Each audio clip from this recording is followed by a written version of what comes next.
Good morning, everyone. Kris here with Inspired Energy, and good morning, Hartwell. Good morning, Kris. Good morning, everyone.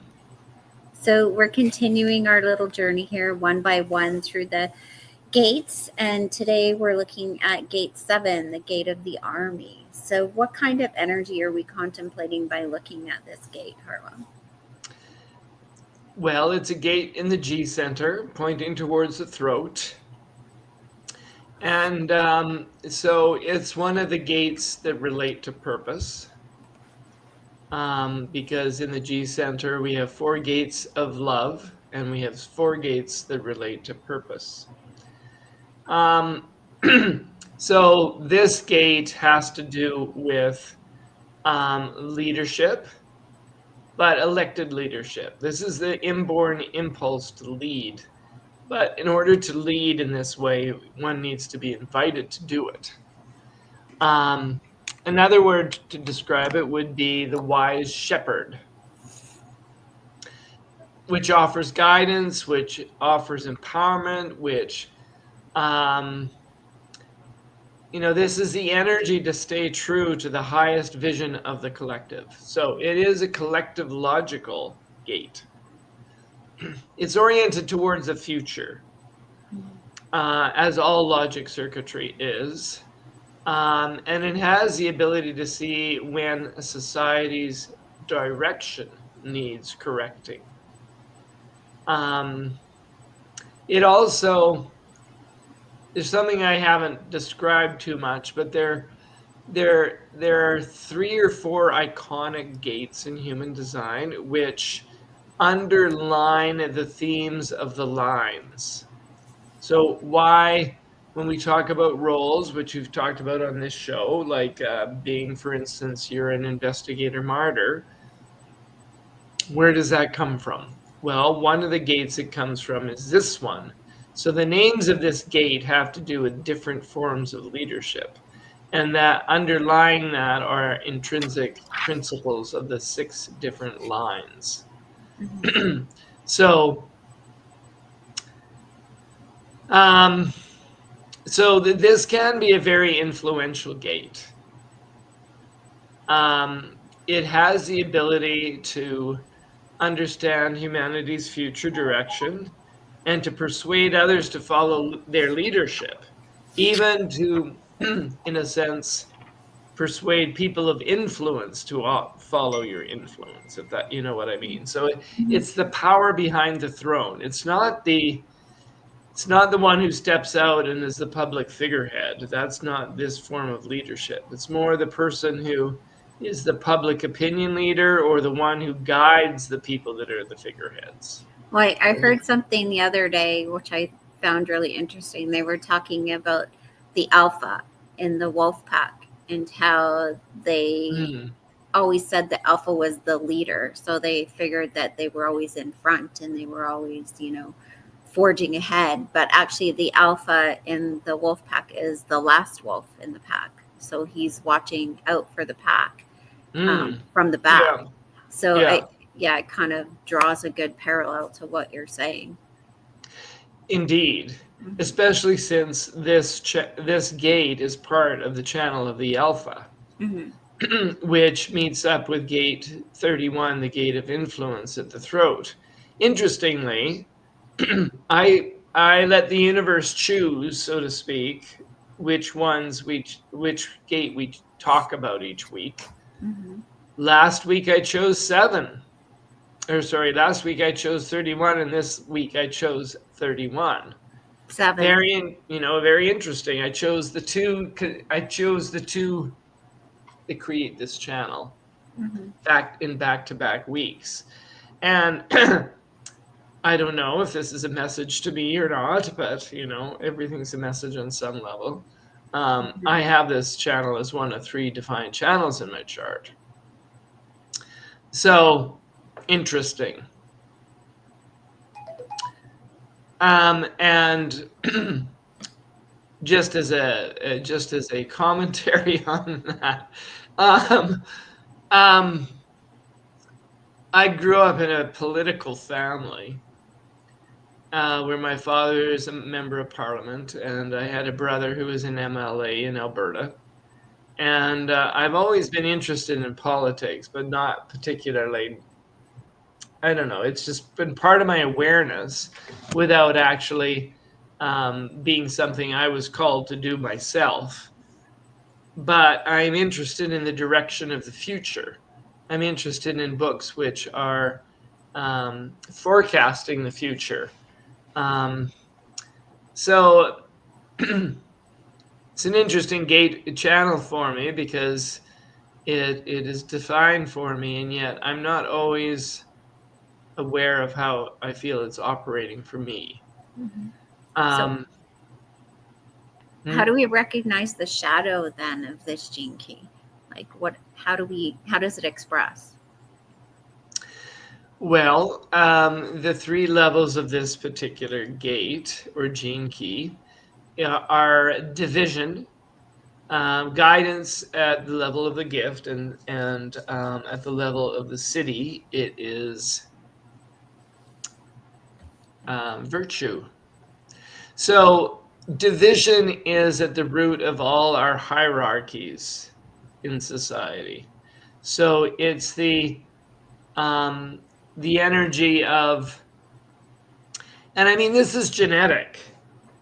This is programmed into us. It's programmed into us to, some are programmed to be alphas, some are programmed otherwise. But all the hierarchies that we think of in terms of, racism and, racial caste, social classes, economic classes, political divisions, Democrats versus Republicans, conservatives versus liberal. This is all part of the shadow of division. And when we are at the level of fear, which of course the shadow expresses as, this is power over, the lust for power and to have power over people. And, there's a bit of an us-them thing to it as well. So, yeah, it's very powerful in its operation in our world. And one of the things that it points out is that people elect the leaders they deserve. So a collective at the level, operating at the level of fear, is not going to elect a leader who's operating at the level of the gift, right? I mean, occasionally we have an uptick in the vibration of the world, and a visionary leader might be elected, like say Václav Havel, at the time of the fall of the Berlin Wall. The collective energy rises up and elects a leader who reflects the gift level, which is guidance. And I mean, at the gift in the city level, then the leadership here is characterized by inspiration, not by fear. So an inspirational leader, a leader at the level of guidance, inspires people by the vision that they vibrate with. So, and even when you talk about the word virtue, which is the city, at the civic level, virtue isn't about morals. It's not about rules. Virtue is about surrender to the idea of being. Virtue is an energy. It's a frequency, basically. It has nothing to do with morals or following rules. What it has to do with is inspiring people with an energy that actually repairs the world. So at the division level, hierarchy, the fear operating through that hierarchical energy divides the world. It splits it apart. At the level of the gift in the city, the inspiration to know and see the best in everyone repairs the world. Does that make sense? Well, I mean, that's the energy that we all need to have access to, right? Yeah, Yeah. yeah. It's Especially if we want to live as one, like we say, we're all one. So, so that we can have compassion for our fellow man and all of those things, it would seem to me that this energy is a very important one for people to have access to. yeah. And the access comes when we lift our own vibration out of fear. Mm-hmm. Because at the level of fear, we're always going to be divided. It's only at the level, so these are the kind of leaders that are very good listeners. Mm-hmm. They listen, they listen more than they speak, Mm-hmm. and based upon what they hear from the people that they're leading, um, their openness and their listening opens a space for people to sense their own answers. It arises in us as a process that's not about control, but which is about invitation into that higher level of being, being a superior man or woman. So Mm-hmm.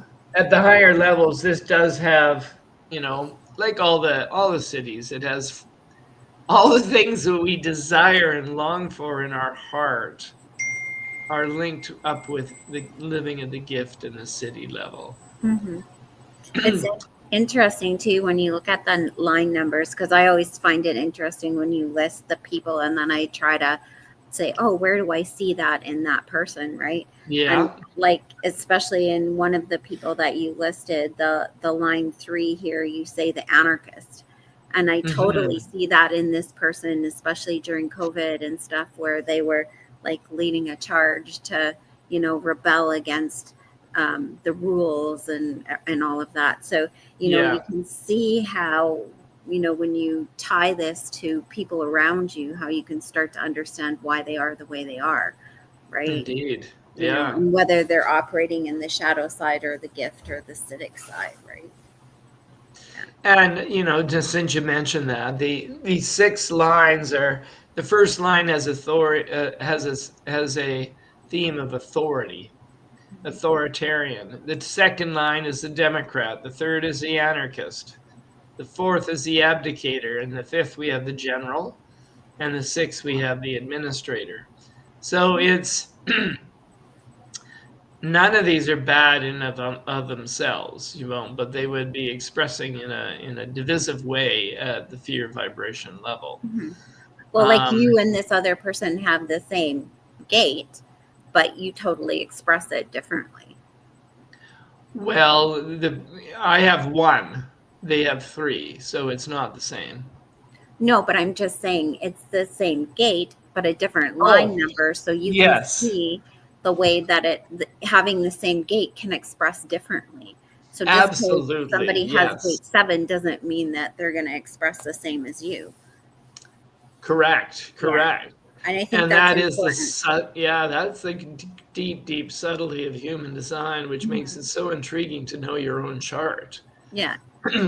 is to see and sense these different themes moving through the world, these different six different themes, which are so pervasive. Yeah. Um, But I think it's really valuable to know other people's designs too, because then you can learn to navigate the world or navigate a relationship with them, right? Like if you're going up against an anarchist, you know, mm, it's probably going to be a battle, right? Especially if it comes to systems or things of authority and things like that. So you have to know that about that person. So I find it quite yeah, intriguing when you take it to that level rather than just looking at your own design. Like knowing our own design is, yeah, it's important, but I yeah. find it for communication, I find it valuable to know the other person's design. Hmm. Yeah. Yeah, to know, I mean, because the three is the energy of trial and error, right? Mm-hmm. So anybody with a third line in any gate is going to be willing to experiment. Mm-hmm. And in this case, that experiment can look like, anarchy Mm-hmm. or whatever. They're going to be willing to explore color outside the line, so to speak. Yeah. Whereas the first line is always going to look for the basic principles out Mm-hmm. of fear. Mm-hmm. And when they find it, they're going to they're going to express with a sense of authority. Mm-hmm. Yeah. So, I mean, to me, what's inspiring about this gate is the idea. Richard Rudd points this out, but it says, the saying "virtue is its own reward" comes from this gate. Mm-hmm. So when we operate from a higher level of our being, then everything works to be repaired. And what moves me about this gate is the idea that it is our insurance policy that we will never destroy ourselves as a species.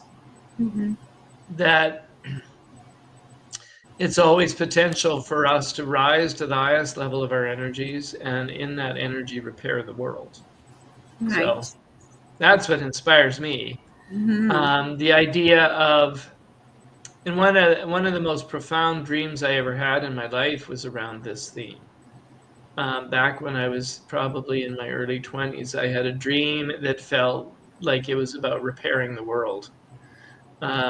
So it's a powerful thing for me to contemplate sometimes. Mm-hmm. So, is there anything you want to say to wrap up here about Gate 7? Um, yeah, one thing I would say is we don't so much need to search for the right rules, the right morals, the right spiritual principles.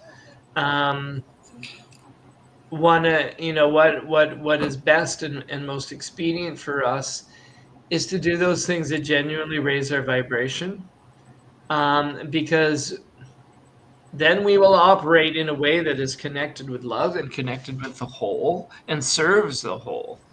And the children that we raise, the best thing for them would be to have virtuous people raising them.